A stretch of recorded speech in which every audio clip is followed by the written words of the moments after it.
আপনারা যারা বগুড়া শহরের অধিবাসী আপনারা করছে, আমরা এটি আজকে আনুষ্ঠানিকভাবে ইনশাআল্লাহ সিটি কর্পোরেশন হিসাবে আমরা আনুষ্ঠানিক যাত্রা আজকে শুরু হলো।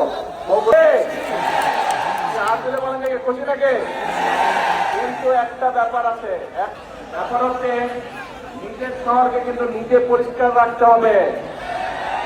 পরিষ্কার কিন্তু আপনারা রাখেন নাই। আমি আসার সময় ওই রাস্তান রোডে দেখলাম দুই পাশে অনেক ময়লা।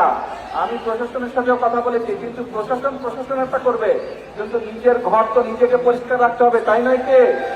হ্যাঁ, এখন সেটা স্টেশন রোড হোক, গোহাইরোড হোক, বনানী মাটিগালি হোক, ভিতরের রাস্তাগুলো হোক, যারা এই সিটি কর্পোরেশনের মানুষ, যারা সিটি কর্পোরেশন আপনারা পাস করবেন, আমাদের নিজেদের শহরের যত্ন আমাদেরকে নিতে হবে, তাই তো?